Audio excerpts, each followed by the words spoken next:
Welcome back to the show, everyone. I've got Director Jim Hopkins with a third mutual update joining me now. Hello, Jim.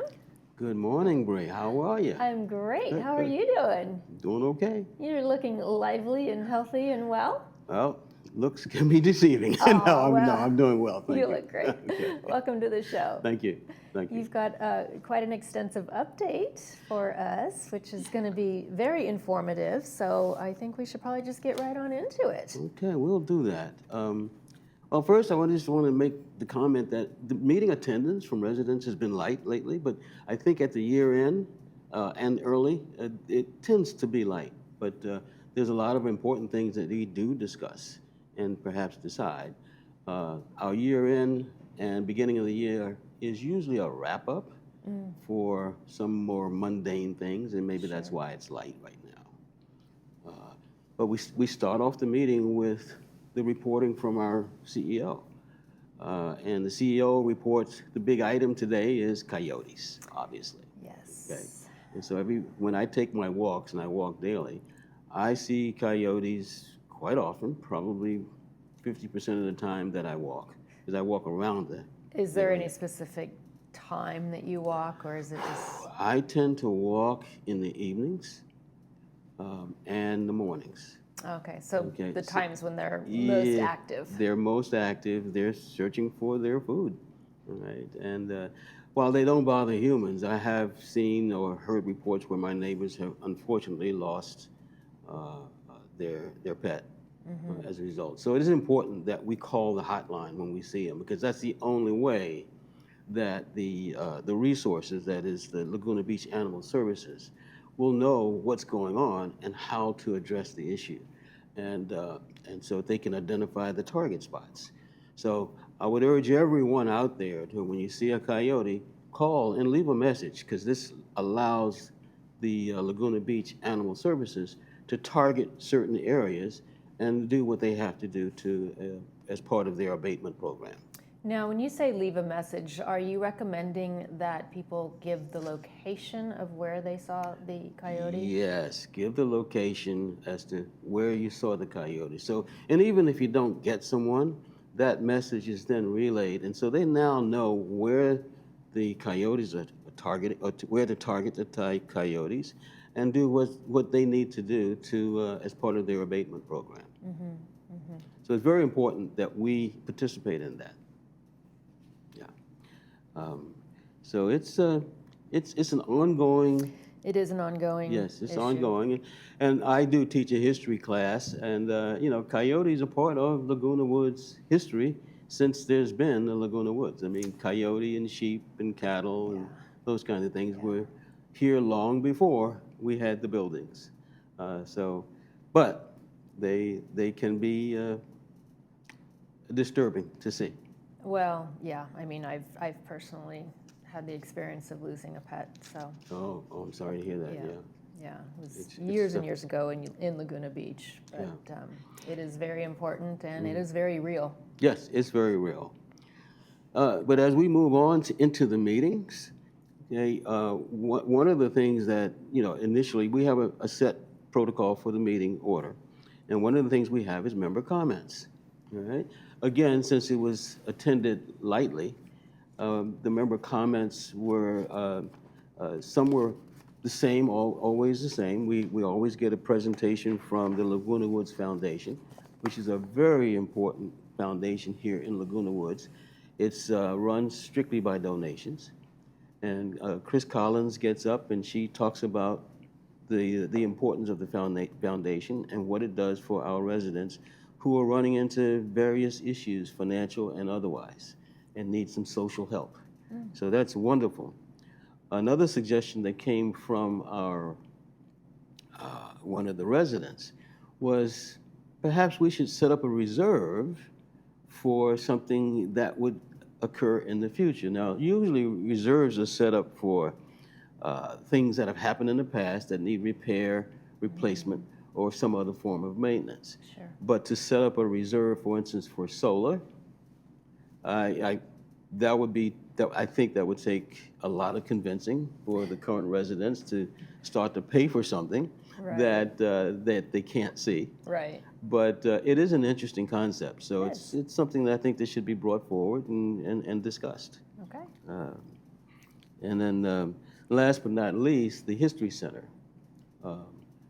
We had Dorothy Pacellis talk to us a little about the History Center and how it presents some of the background of Cortese's vision.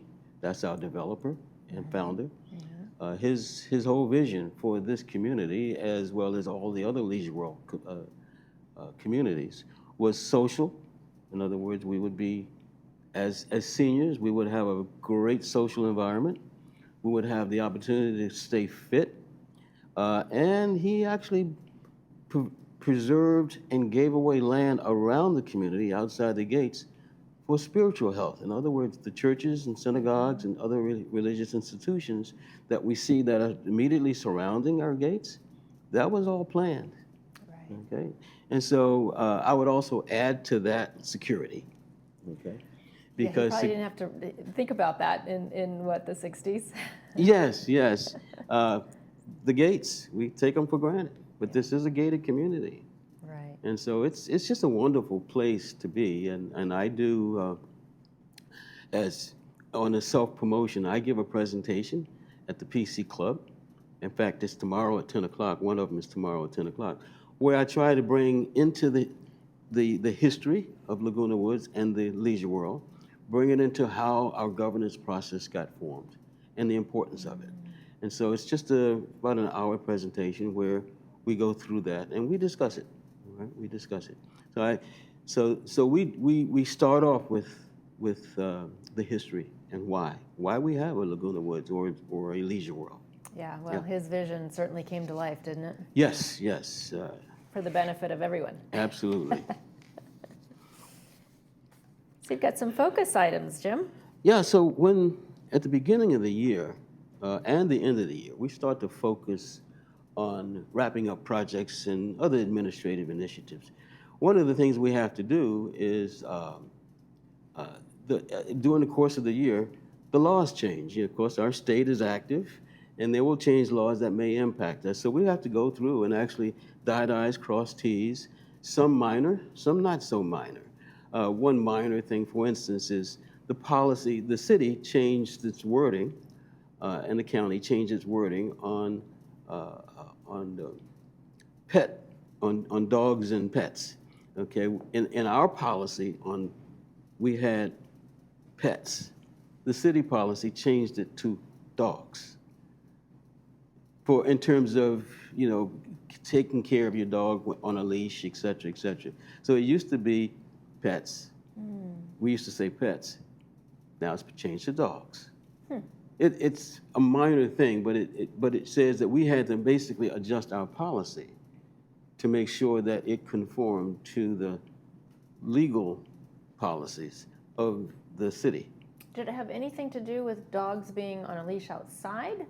Well, yes, Mostly outdoor? it limited the length of the lease, Right. of the Lead. Right. and so 6 feet. yeah. So it was just it was a minor thing, and I just point that out to show that when these things change, staff does a wonderful job of bringing it to our attention, and so it has to go through our board, et cetera. And these are just dotting I's and crossing T's. It's minor. Some are not so minor. Some, for instance, may have to do with how they classify a particular style of unit, of manor. Right. All right? And so when those classifications change, we need to conform in terms of how we identify it. And of course, over the time, our community is over 60 years old. So we may have defined, for instance, a unit as a 1-bedroom and a den, and now the city may define it as 2 bedrooms. Okay? Well, there's a difference between what is required for a bedroom versus a den. And those differences can mean a significant change in our policies. So it's just little things like that which are hidden beneath what most people see, but we still have to pay attention to them. Right. Okay? And one of the more unpleasant things that happens during our meeting, we have something called a consent calendar, which is very perfunctory kinds of things, things that just you do administratively. And one of those things, especially at the end of the year, is we have to record liens for those who either can't or won't pay for chargeable services or the things that where they owe the mutual. And so this time we had roughly 12 liens that we had to record, okay, mostly for people not paying for chargeable services because they don't understand condominium living or they disagree with what was going on. One of the big things having to do with that is our insurance, okay? Many of us who live in the condos, and I do have insurance, but many don't have what they call HO6 insurance, which is condominium insurance. We had a huge presentation yesterday at Clubhouse 2 in the Sequoia Room, where Dan Yost, the risk manager for VMS, gave a wonderful presentation on the importance of it and what it covers and what it may not cover. But it is something that I think every resident in Third, and in fact United also, should take heed of because it is extraordinarily useful. But insurance is one of those things you only need it when you need it. Right. And so sometimes you wonder, why do you need it? But believe me, you do need it. And I think some of the people who had liens, they have liens because as a result of either can't or won't pay for something that would have been covered by the insurance. It's a chargeable service. Wow. Okay. And last but not least, at least on this page, is we did have, after the meeting, and we were informed during the meeting, but it didn't come out, is that the Garden Villa Association approved ting installations in the rec room. So beginning in 2027, okay, it will start to cost each resident in the Garden Villa an extra $1.40, $1.60 or so, okay, for that TV availability and internet availability in the rec rooms. But that is a sign of things to come. It won't happen until the cost of the price won't happen until 2027. However, once the installation is there, you'll have it available to you. So for those who get early installations for ting at their garden villa, they'll have the ability to use that internet along with the West Coast internet in their garden villa rec room. So actually it's a wonderful thing. Yeah. Okay. I think everyone's looking forward to that. Yes.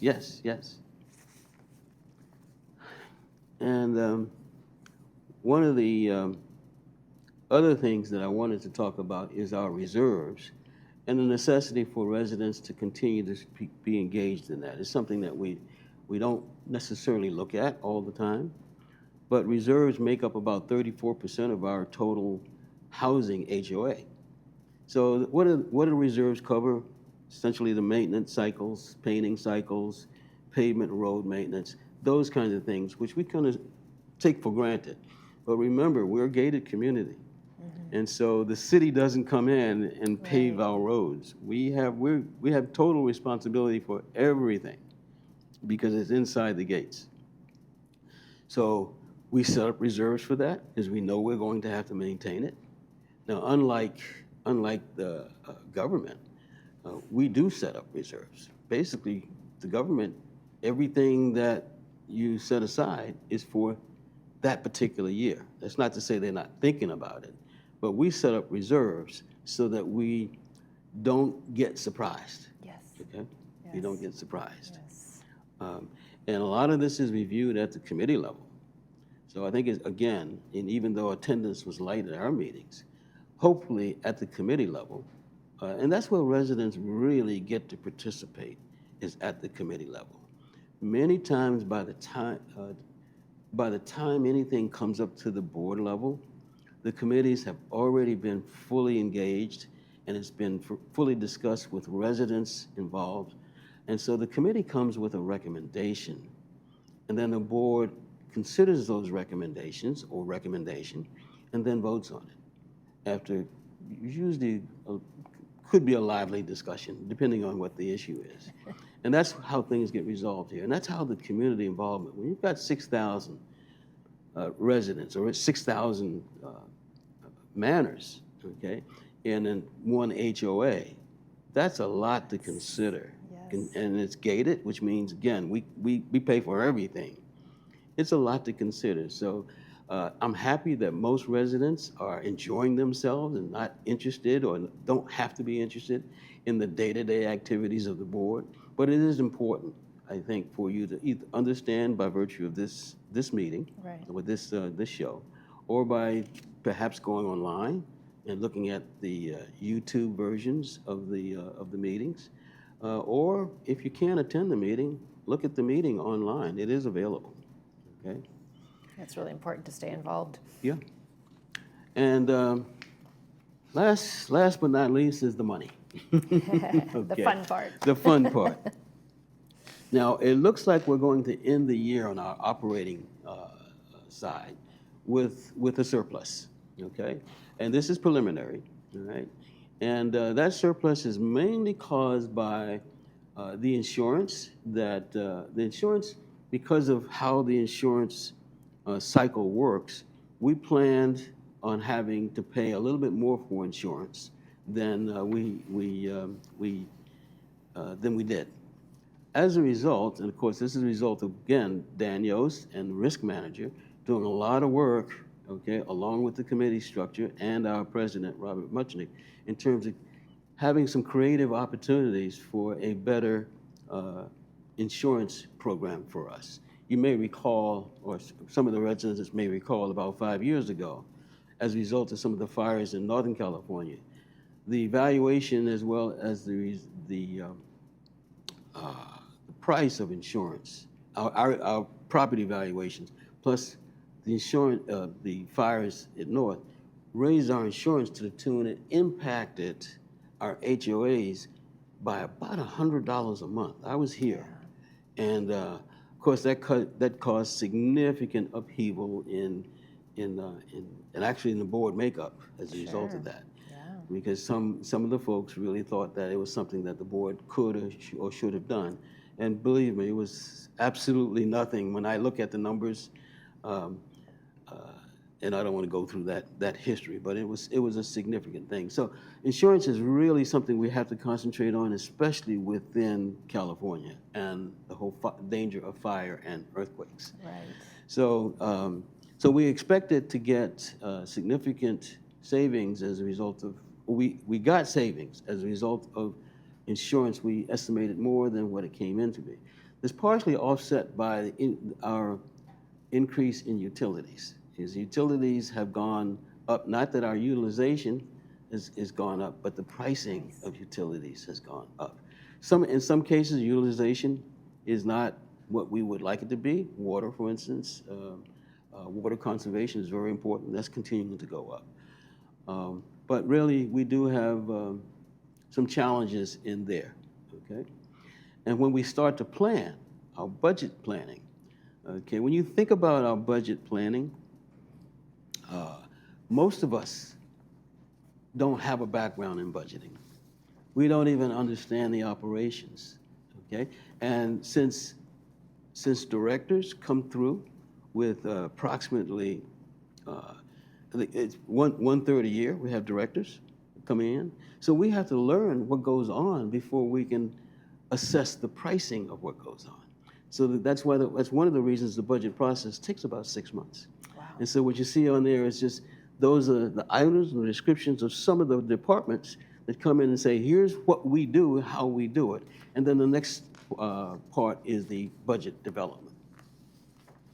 So it's really a lot of fun being on the board. It seems like a lot of work, and it can be, but I welcome anybody. It's very enlightening. I welcome anybody who has the opportunity and the want to think about participating and donating their time and effort to board service. It seems like they'd really get a broad education. Yes. Also. Yes. The education is second to none. In some cases, some of the folks don't avoid the education. Okay.